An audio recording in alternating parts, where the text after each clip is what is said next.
Olha, gente, no Brasil, quando provocado intencionalmente, o aborto é crime, exceto em alguns casos aí protegidos por lei. Mas, claro, às vezes ele acontece de forma espontânea. E aí, por que ocorre? Quais são as consequências para a saúde da gestante? Para esclarecer esse assunto tão polêmico, aqui comigo está o Dr. Belarmino em mais um quadro Saúde da Mulher. Seja bem-vindo. Desculpa pela voz que está falhando mais do que nunca hoje com essa gripe aí, viu, doutor? Ninguém melhor que um médico para entender isso. É verdade. Então, ainda bem, né? Tranquila que isso tem começo, meio e fim. Vai ficar boa. E que o fim esteja próximo. Está bem próximo. Só tempo de chegar em casa e tomar um medicamento. É verdade. Doutor, vamos lá. Eu falei, na verdade, existe o aborto espontâneo e o provocado. O espontâneo, vamos entrar nesse detalhe primeiro, né? Quais são as principais causas dele? Primeiramente, aborto já é, assim, a consequência de um ato frustro, de uma tentativa de uma gravidez que não se efetiva. Sim. E a gente considera abortamento quando ele ocorre até o 3º mês de gestação. Como cada mês tem 4 semanas, até a 12ª semana é tido como abortamento. E depois? Depois disso é parto prematuro, porque até a 12ª semana é chamado de embrião, e a partir da 12ª semana é feto. O bebê já está completamente, a partir da 12ª semana, parte cardíaca, renal. Então, quando se diz assim, abortou, tal, perdeu o bebê, realmente, porque é uma vida que já está formada, ela já existe desde a fecundação, mas a partir do 3º mês, o bebê ele só não consegue se manter, ele não tem autonomia, porque a última parte a se aprimorar dos nossos corpos enquanto bebês, enquanto fetos, é a parte pulmonar. E a enzima que é produzida, que é o surfactante, só é produzida a partir do 8º mês. Muitos que nascem com 7 meses precisam desse medicamento para poder aprimorar a parte pulmonar. Quer dizer, as pessoas que podem ter problemas respiratórios no futuro, pode ser por causa disso, por parto prematuro? Pode até ser, não é a principal causa. A principal causa de problemas respiratórios é a atopia, que é a alergia, são outros fatores. O que eu queria dizer assim, Suzana, que por que um bebê, se ele está totalmente formado, com 3 ou 4 meses, com 4 meses ele deixa de ser um embrião e já é um feto? Por que ele não sobrevive? Por causa dessa questão de formação. O pulmão não está formado, as demais estão. Até vou solicitar ali ao Caio, se der para mostrar. É fundamental, né, para a sobrevivência. Aqui. Então, aqui é o embrião, né?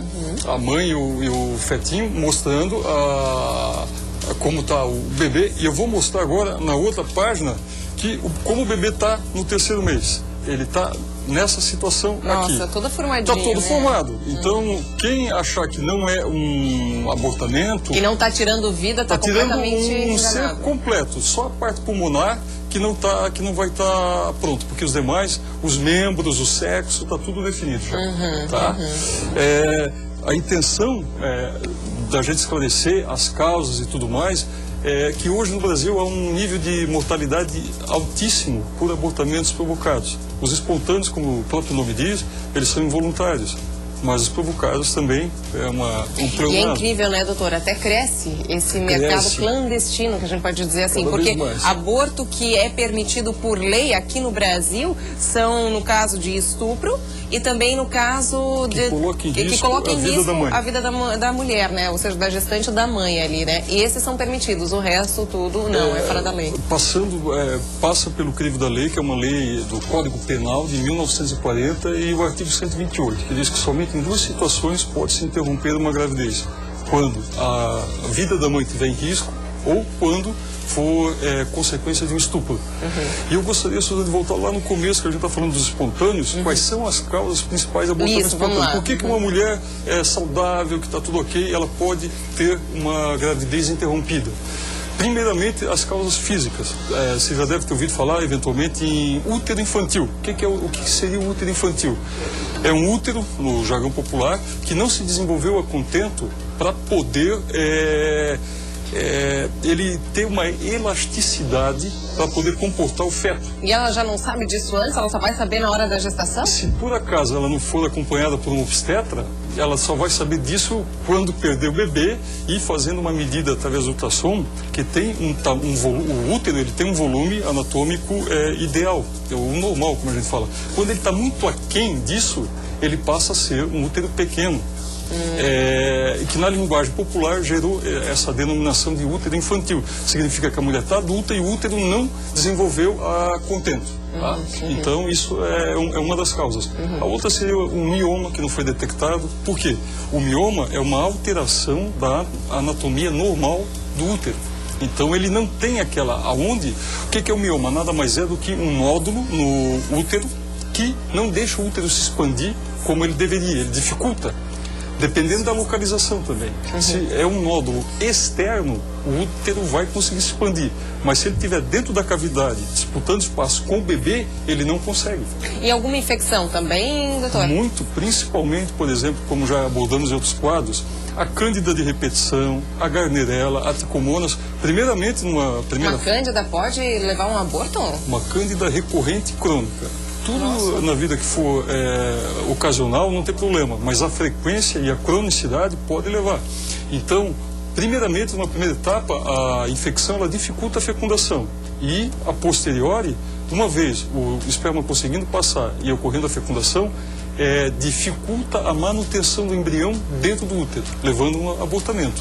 E principalmente os vírus, no caso, o HPV e do herpes. O HPV também provoca, herpes também provoca o aborto? Primeiramente, eles dificultam a gestação. E uma vez ela ocorrendo, eles podem levar a um abortamento. Caramba, doutor. Aí tem a endometriose, que a gente poderia citar também, e tem os problemas de metabolismo, Suzana, que seriam a tireoide, né? O diabetes, que pode gerar. Na tireoide, quando ocorre hipertireoidismo. O que é o hipertireoidismo? A glândula, ela funciona de uma maneira muito acelerada. A pessoa emagrece muito, né? Emagrece e todo o organismo ele fica digamos assim, um metabolismo muito acelerado. E quando chega no útero, ocorre uma contração, um espasmo do útero, fazendo com que o hipertireoidismo pode levar a um abortamento. Mas isso não necessariamente que vai acontecer o tal abortamento, mas isso pode acontecer, né? Perfeito. Ótima colocação, Suzana. Nada essas causas podem ser corrigíveis. Quando nós chegarmos lá no tópico de tratamentos, corrigindo a causa, você corrige a situação. Se tem hipertireoidismo, vamos fazer o tratamento, procurar um bom endocrinologista que acompanhe, que faça essa mensuração. Se tem herpes, HPV, cândida, o herpes, o HPV, os miomas uterinos também são viáveis de tratamento. Sim, já falamos até isso aqui, a endometriose. Né, então, tudo isso tem como a gente resolver, desde que se saiba. Agora, a mulher que ela teve um aborto espontâneo, a probabilidade dela ter novamente esse aborto na segunda ou terceira gestação é maior? Se for anatômico, sim. Em que situação? O útero, muito mal comparando, ele é feito uma lâmpada. Eu vou pedir novamente a ajuda aqui do Caio. Para caracterizar, legal. Então aqui, ó, essa parte aqui do útero, se o Caio pega ali para nós, Suzana, tem um esfíncter, tem uma estrutura que ela fecha, ela segura, ela mantém a gravidez aqui dentro. No caso, vou aproveitar que mostrar esse aqui de baixo. Aqui então mostra a fecundação, tá? O óvulo, ele penetra na parede do útero, aqui, e a posteriori vai ocorrer aqui dentro. Essa parte aqui, se ela não for bem muito fechada, se tivesse problema anatômico, você tem como dar um ponto aqui para fechar, para o útero se expandir e não ocorrer o abortamento. Chama-se cerclagem uterina. Você vem aqui com anestesia, obviamente, e dá um ponto aqui embaixo para tancar essa parte aqui. Isso é possível ver em ultrassom? Dá para ver no exame já na coleta do preventivo, se for muito dilatado essa região aqui, a possibilidade de abortamento é cada vez maior, porque a cada gravidez vai haver uma dilatação maior. E aquela mulher que toma muito anticoncepcional ou a tal pílula dos dias seguintes, também pode provocar algum abortamento? Pode.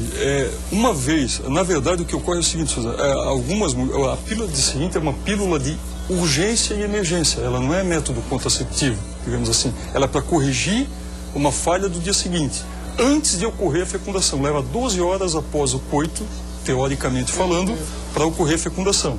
Então, até 12 horas, se fala do dia seguinte, mas eu poderia dizer assim, se for de manhã, até a noite, 12 horas após, ainda não houve essa fecundação, na teoria. Porque depois isso já não deixa de ser um abortamento.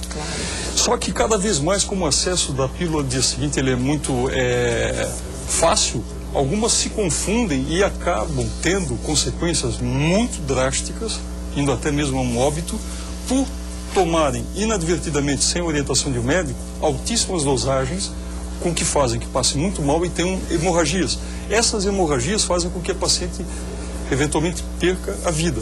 Como há outros medicamentos no mercado que, proibidos pela lei, são ilegais e que são utilizados, até tem farmácias que vendem e são factíveis de punição pela lei, porque a forma geralmente que ocorre, deixando bem claro, nunca façam por conta própria alguma tentativa de interrupção de gravidez sem um profissional da saúde acompanhando.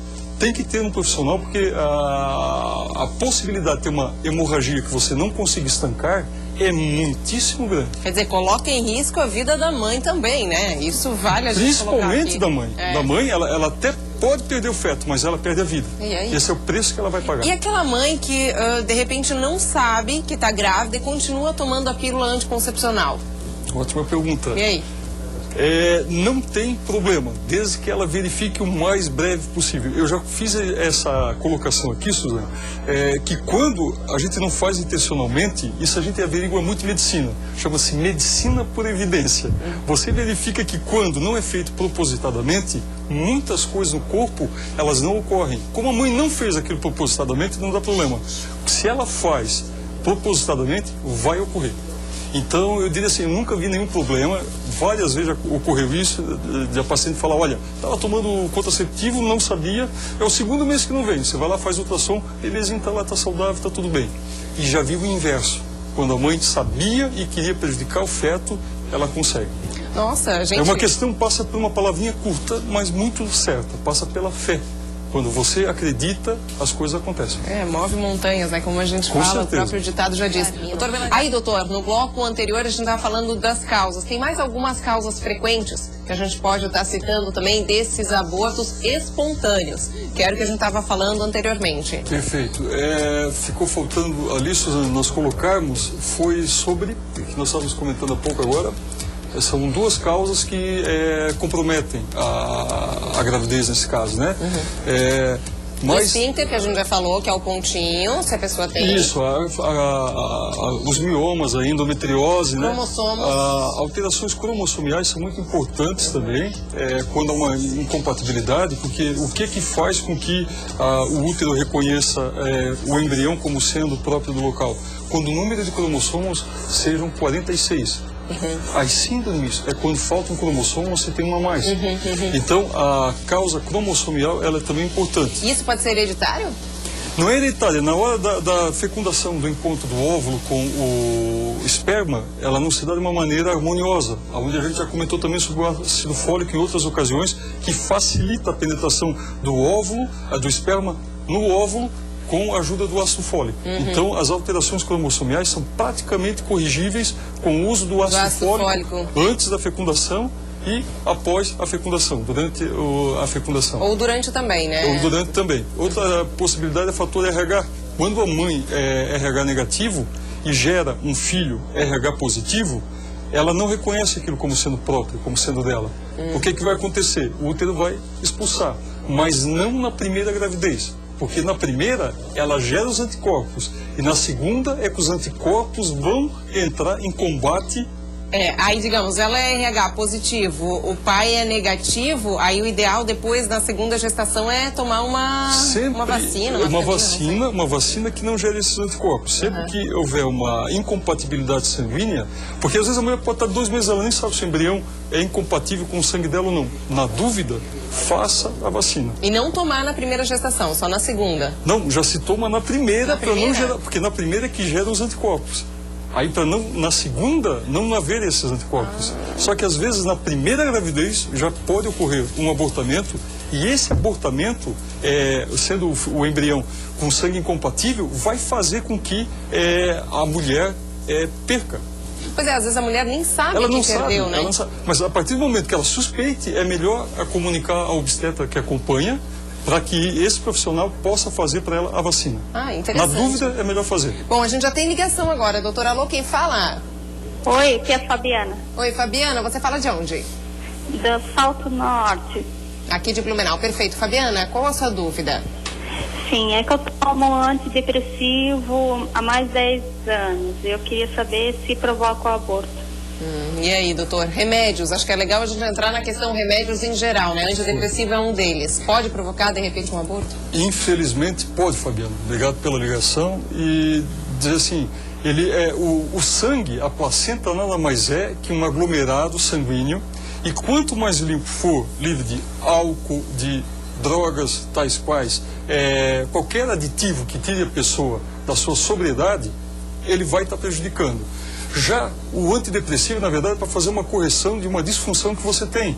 Ele é um tratamento. Mas a partir do momento que você, ou o profissional, lhe der alta desse tratamento, é melhor que você engravide sem estar tomando, porque o sangue, muito mal comparando, só fazendo uma metáfora, feito um combustível de um carro, se ele estiver adulterado, Suzana, vai levar a um abortamento.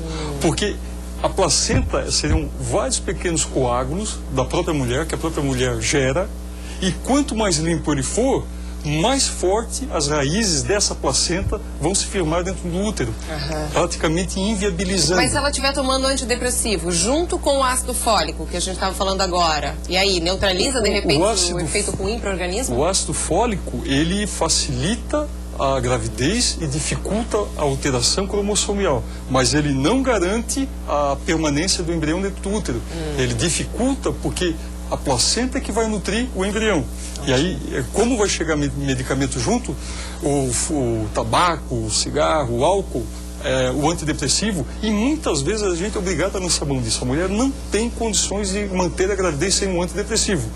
A resposta que eu daria para a Fabiana, e para quem nos assiste agora, é o seguinte: o ideal nem sempre é possível, mas o ideal é não estar tomando tarja preta. E se preciso for, com o acompanhamento do seu obstetra, do seu psiquiatra, a melhor maneira vai ser feita. Não, mas o ideal é não. Perfeito. Respondido então a pergunta da Fabiana, a gente já tem mais uma ligação. Alô, quem fala? Oi, boa tarde, Susan. Oi, quem fala? É Ivonete, aqui da Bairro da Velha. Gorete? Ivonete. Ivonete. Oi, Ivonete. E aí, qual a sua dúvida? A minha dúvida é assim, há mais ou menos uns 10, 11 anos atrás eu tive um aborto espontâneo. Isso aqui eu já sou mãe de 2 filhos, de 15 e 18 anos. Eu estou no meu 2º casamento, eu estou tentando engravidar. Só que assim, eu tenho infecção no útero. Eu já tratei algumas vezes e essa infecção volta.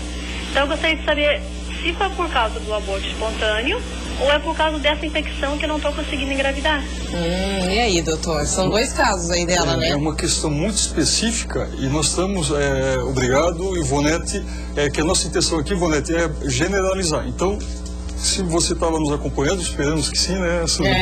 As infecções realmente elas dificultam, como nós colocamos anteriormente, e a segunda situação da Ivonete foi o primeiro abortamento, né? Que ela teve, depois a gente subentendeu que ela teve, 2 filhos, né? Depois teve 2 filhos. Não, aquele primeiro abortamento, Ivonete, não vai lhe prejudicar e não prejudicaria nenhuma outra mulher. Não há nenhum problema. O que teria que ver essa infecção? Essa infecção pode estar... O médico dela vai resolver isso. Provavelmente, quer dizer, o aborto antigo nada a ver, mas não, sim a infecção. A infecção pode dificultar a toda mulher uma gravidez, a manutenção dela. Perfeito. Ivonete, obrigada aí pela sua participação. Aí, doutor, aquela mulher, como já que a gente falou ali desse caso da Ivonete, acho que é legal a gente falar disso também, que teve, a gente já falou também no outro bloco, que teve o aborto. Aí depois, para o próximo filho não ter o problema de abortar novamente por aqueles casos que a gente já salientou no outro bloco, o que pode se fazer? Qual o acompanhamento necessário? A gente tem que pegar, Suzana, tentar verificar qual é a causa, corrigir a causa, que se for anatômica, for no mioma, e lá retira-se o mioma, se for a endometriose, cauteriza-se o ponto de endometriose. Se for aquela situação que o útero tem aquela abertura, se corrige com aquele pontinho que se faz lá embaixo. Se for uma incompatibilidade sanguínea, fazer a vacina, corrigindo a causa, mudando os hábitos. Se estiver usando medicamento tarja preta, ou ser fumante, ou o uso em grande quantidade de álcool, eliminar esses hábitos, né? E fazer uma vitamina, um polivitamínico e um polimineral, vitamina A, vitamina B6, B12, um complexo vitamínico para fortalecer esse útero, para que numa segunda ou terceira gravidez ele esteja mais forte e a mulher não acabe tendo um abortamento. Quer dizer, daí a probabilidade de ela ter a gestação completa, conseguir ter o parto normal... Até o 9º mês, né, a situação do parto não muda, que é algo que o médico acompanha, mas a gravidez com a vitamina e o fator corrigido, ela muito provavelmente vai prosseguir até o 9º mês. Ótimo. Aí depois é que se discute. Acho importante a gente abrir um parênteses aqui, Suzane, colocar sobre os provocados, né, as consequências que podem levar a um abortamento provocado. A gente falou até agora mais sobre os espontâneos. Já citamos, só pincelamos um pouco falando sobre o aborto. 25%, é meio constrangedor que eu falar, mas estatísticas no Brasil não são muito confiáveis devido a N fatores. Mas assim, até onde a gente consegue pegar algumas estatísticas, a gente observa que 25% dos casos são clandestinos, provocados, feitos em locais sem infraestrutura nenhuma e que levam a curto, médio ou longo prazo a sequelas à mulher, seja no útero, seja na parte intestinal. Por quê?